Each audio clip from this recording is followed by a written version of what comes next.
your show that you guys did on Spring Street in 2007, I believe.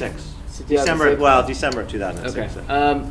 I kind of feel like that show was an end of an era in a certain way, for better or for worse. It was kind of like this last standing moment before street art kind of crossed over into the Academy Award nominated film and whatever.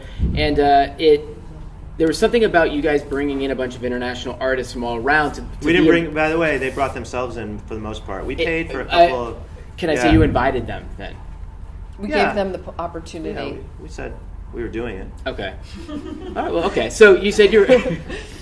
No, really. I mean. No. Yeah. Okay. That's a good. Well, why don't we explain how it started and then. I don't know if anyone knows, but in December 2006, you guys. I guess you did not curate because you just said that you had the. Sarah curated it. It got out of control, and artists went beyond the curation that we did. But no, it was highly curated. The outdoors, obviously, we tried to curate and it became a disaster. But indoor was very curated. A spot on Spring and Bowery, correct? Lafayette. No, Spring and Elizabeth. Spring and Elizabeth.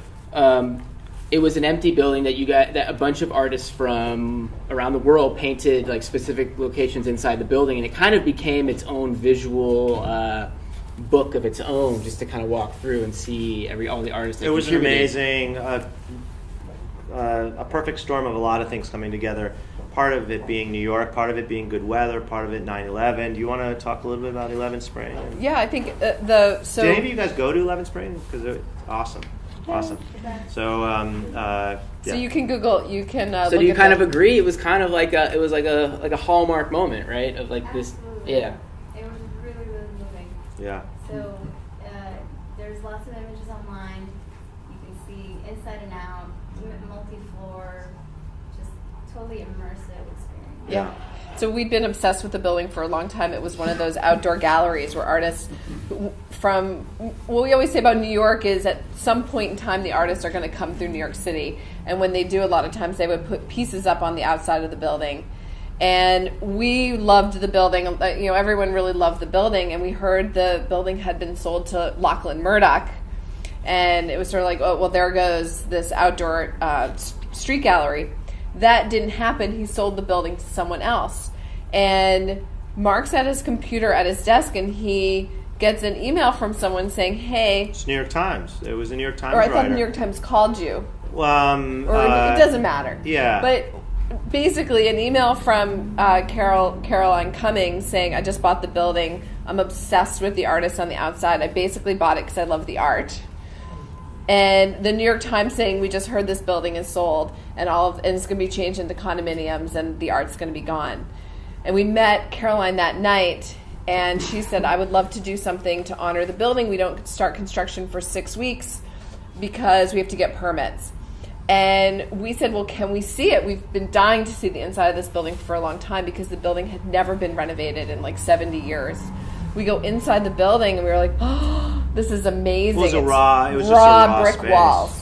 And we said, can we invite some of our artists to come in and paint the walls on the first floor? And basically over a glass of wine, handshake deal, she handed us the keys to her multi-million-dollar building in NoHo. And it started from there. The next day we met WK Interact, who everyone has the catalog from his show at Jonathan Levine Gallery. And we'd been good friends and collaborated with Eddie for a long time, and we invited him in. And that morning he did a 17-foot-long piece in the space. And it was so unbelievable. Well, two things so happened. amazing. One was Eddie did the piece inside, and our friend Chaz from the London Police did one of his lads on the outside. So it kind of created the tone of what we were going to do. And we had 7 weeks until they started construction. And so it just started to evolve, and Sarah would go and give an artist a wall, and an artist would tell us about another one. And what was amazing about that show was the 7 weeks of the artist working inside the building, and nobody knew. Nobody knew we were inside. Nobody knew, other than the lab piece outside, nobody knew what was going on. And then when we started to run out of wall space, she said, I'll go up to the 5th floor. And then Doze Green and the Barnstormers and Swoon did the 5th floor. So we had this whole building. And we, in the spirit of street art, and we've always tried to be in the spirit of the and that's a whole nother thing which we can get into. We didn't have any brand advertisers, any sponsors. We didn't have anything going on that would commercialize it. We said, okay, well, we'll open the door for 3 days.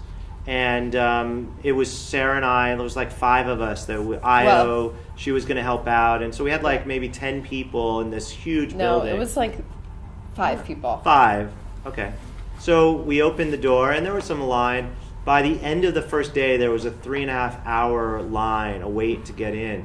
And it was amazing because the weather in December was hot, and people like, the Beastie, Mike D from the Beastie Boys waited 3 hours. I still get people telling me, like celebrities, Adrian Grenier, I waited 5 hours to go to your show. Like, you waited 5 hours to go to the show. Well, like, I wouldn't let anyone in. Sarah would never let, like Anderson Cooper, I waited 2.5, and it was like a badge of honor to wait in line. Like, nobody wanted to like say, because we didn't let anybody cut the line. It wasn't fair. Did really Anderson Cooper wait 2.5 hours? No, it was, I don't know exactly 2.5 hours. He seems like he's on TV like 20 hours a day, so I kind of feel like 2.5 that hours 2 hours is really important. is my story, but right. everybody, it was completely democratized. There was no VIP, there was nothing. If you wanted to go inside, you waited online. But let's talk about the point of the people and the artists, because the authenticity of the space, the paint was still wet. You could walk up, you could tag the wall, you could touch the wall, you could photograph the wall. I think there were 4,000 photos by the end of the first day online on Flickr.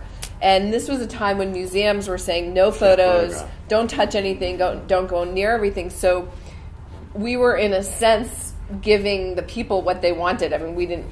Well, power is... street art is very powerful, right? So it has an innate power. So if you have power, you should use that power to do what the other people that don't have the power can't do. So if a museum and a gallery does not have the power to let you take photographs of artwork in the gallery, that's fine. We had the power to say, no, we're going to let people. So everything we did, it was counter to what... The system. We used the power of the art. We used the power, and we used it as a weapon to do things differently, and it was a perfect storm because it was a wonderful warm day.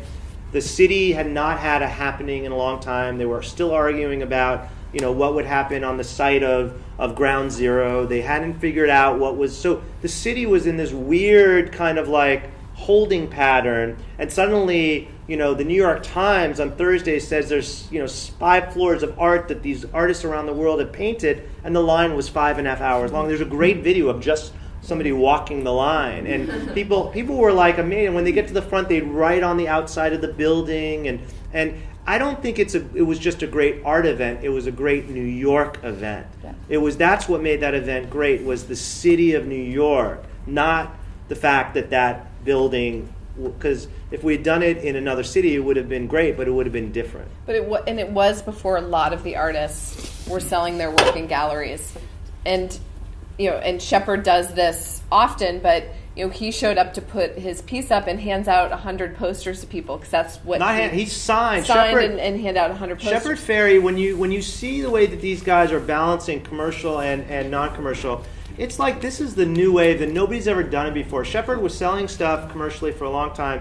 We watched him like a band would do with their fans. He sat in that cold space for 4 hours signing posters that he had kept because he didn't know what he was going to use on the wall for kids that were waiting outside to the door to open once they heard that Shepard Fairey was inside. And he literally, like a band, signs autographs. He signed autographs until it got dark, and he still does that. And anybody that gives Shepard Fairey shit, it's like you have no idea who this guy is or what he does, and you're completely clueless in our mind, because we now know him so well that he's one of the few people that actually balances commercial and non-commercial in a way. There was a time when, after the Obama image, he comes over to our place one night and his hand is cut like this. And this is a time where his his painting is on everybody's cell phone, sticker on the back. He's everywhere, and his hand is bleeding. And I'm like, what happened? He's like, I climbed a fence and I cut my hand and I got to go to the doctors to get stitches. This is a dude who just created one of the most iconic images of our time. Forget how he did it for a second, but he did it, and then he's still climbing fences and getting his, and he's still doing it now. He's still doing it now. He is an authentic dude. I totally agree.